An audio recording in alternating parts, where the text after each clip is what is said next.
Assalamualaikum warahmatullahi wabarakatuh. Hai anak-anak kelas 4, bagaimana kabar kalian hari ini? Semoga semuanya dalam keadaan sehat ya. Dan tentunya masih semangat belajar online-nya. Baik anak-anak, sebelum kita memulai pembelajaran kita hari ini, mari sama-sama kita membukanya dengan berdoa terlebih dahulu. Berdoa mulai. Bismillahirrahmanirrahim. Raditu billahi rabba wa bil islami dina wa bi Muhammadin nabiyyan wa rasula. Rabbi zidni ilman warzuqni fahman birahmatika ya arhamar rahimin. Nah, hari ini kita akan belajar bersama-sama untuk mata pelajaran tematik kelas 4. Kita belajar di tema 7, Indahnya Keragaman di Negeriku. Subtema 3, Indahnya Persatuan dan Kesatuan Negeriku. Pembelajaran yang kelima. Mari adik-adik kita belajar dengan penuh semangat ya. Kamu telah mengetahui karya seni rupa yang dibuat dengan teknik menempel. Ayo cobalah membuat karya serupa. Adik-adik tentunya masih ingat ya karya montase atau kolase. Nah adik-adik kalian bisa membuat salah satu karya tersebut. Untuk montase, gunakan gambar-gambar dari majalah bekas atau koran bekas. Lalu tempelkan membentuk komposisi gambar yang baru adik-adik ya, yang kalian inginkan. Jika perlu kalian bisa tambahkan gambar lain, lalu kalian bisa warnai. Nah, di sini ada contoh nih adik-adik, beberapa montase ya. Cara membuat karya montase bagaimana? Yang pertama, tentukan dulu tema karyanya. Misalnya tentang keragaman budaya di Indonesia. Nah, setelah itu buatlah rancangan montasenya pada selembar kertas. Carilah gambar-gambar sesuai rancangan. Nah, gambar-gambar itu dapat kamu peroleh dari buku bekas, majalah, atau koran bekas. Lalu guntinglah gambar-gambar yang kamu peroleh, rekatkan potongan gambar pada kertas sesuai rancangan kalian. Nah, jika perlu bisa dilengkapi dengan gambar menggunakan pensil, lalu kalian warnai. Berikutnya, untuk karya kolase, gunakan bahan-bahan yang mudah kamu peroleh. Kamu dapat menggunakan biji-bijian, daun-daun kering, kapas, atau kulit buah salak. Pertama, buatlah dulu sketsa gambar pada kertas putih. Selanjutnya baru kamu tempelkan bahan-bahan yang kamu siapkan. Nah, perhatikan juga komposisi warnanya. Contohnya nih adik-adik ya, ini adalah kolase dari biji-bijian dan dari daun. Buat dulu gambar pada selembar kertas sesuai tema yang dipilih. Temanya apa? Oh, membuat gambar hewan atau tumbuhan misalnya. Setelah itu siapkan bahan untuk kolasenya. Ya, bisa kertas, kain, kayu, atau biji-bijian, daun, dan sebagainya. Nah, potong-potong bahan kolasenya kecuali biji ya. Kalau biji tidak perlu dipotong-potong.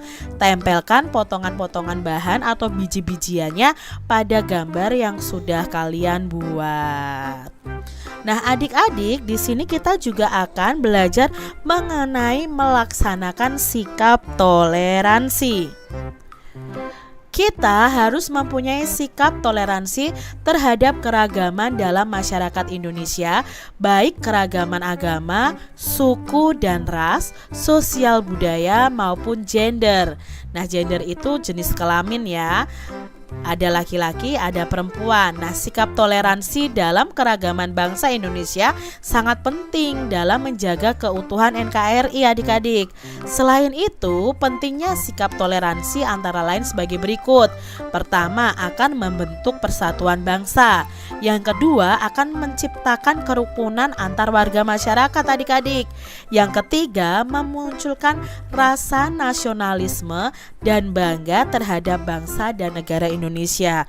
Jadi adik-adik, karena di Indonesia itu beragam sekali dari agama, suku, ras, sosial budaya, dan gender, kita harus saling bertoleransi dengan perbedaan tersebut. Yang keempat, akan memperkukuh negara kesatuan Republik Indonesia.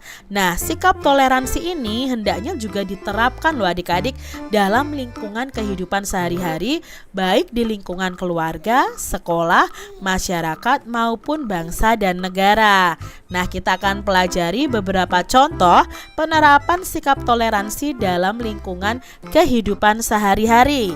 Yang pertama adalah di lingkungan keluarga. Nah, contoh sikap toleransi dalam lingkungan keluarga itu: 1. Membantu pekerjaan orang tua di rumah. 2. Membantu adik saat kesulitan dalam belajar. Berikutnya, menghargai perbedaan antar anggota keluarga, menjaga ketenangan saat jam tidur siang, lalu mendengarkan dan menjalankan nasihat orang tua. Ini adalah contoh sikap toleransi di lingkungan keluarga kalian adik-adik. Ayo sekarang ya, rajin membantu orang tua, membantu adik yang sulit belajar ya, menghargai perbedaan, mendengarkan dan menjalankan nasihat dari orang tua. Itu di lingkungan keluarga. Sekarang toleransi di lingkungan sekolah nih. Nah, contoh sikap toleransi dalam lingkungan sekolah yang pertama adalah menjaga ketenangan dalam kelas saat berlangsungnya proses belajar mengajar, menghargai perbedaan pendapat dengan teman, tidak membedakan suku, agama, dan ras saat berteman atau bergaul dengan teman-teman kita, tidak memaksakan agama kita kepada orang lain. Nah, ini tadi ya contoh sikap toleransi di lingkungan sekolah. Lalu juga salah satunya mematuhi tata tertib sekolah. Berikutnya adalah sikap toleransi di lingkungan masyarakat. Contohnya nih adik-adik, ramah kepada tetangga, mengikuti kegiatan sosial dalam kehidupan masyarakat, memberi kesempatan kepada tetangga untuk menjalankan ibadah, ikut kerja bakti, dan lain sebagainya. Nah, adik-adik, di sini Kak Citra sudah membuat peta pemikiran tentang menghargai perbedaan. Apa sih arti penting melaksanakan sikap toleransi? Nah, pentingnya apa? Akan membentuk persatuan bangsa, akan menciptakan kerukunan antar warga masyarakat, akan memunculkan rasa nasionalisme dan bangga terhadap bangsa, dan akan memperkukuh NKRI. Nah, contohnya di sini pelaksanaan toleransi di keluarga itu membantu pekerjaan orang tua, membantu adik saat kesulitan belajar, menghargai perbedaan antar anggota keluarga, menjaga ketenangan saat jam tidur, lalu mendengarkan dan menjalankan nasihat orang tua. Berikutnya, pelaksanaan toleransi di sekolah apa? Oh, menjaga ketenangan dalam kelas, menghargai perbedaan pendapat dengan teman, tidak membedakan suku, agama, dan ras teman dalam bergaul, tidak memaksakan agama, dan mematuhi tata tertib sekolah. Lalu pelaksanaan toleransi di masyarakat apa? Ramah kepada tetangga, mengikuti kegiatan sosial dalam masyarakat, memberi kesempatan tetangga untuk menjalankan ibadah. Itu adalah contoh toleransi di masyarakat. Jadi mari adik-adik semuanya kita mempunyai sikap toleransi dimanapun kita berada. Demikian tadi adik-adik pembahasan kita di tema 7 subtema 3 pembelajaran yang kelima. Semoga video pembelajaran ini bermanfaat untuk adik-adik semuanya. Dan sampai jumpa lagi di video pembelajaran Kak Citra selanjutnya.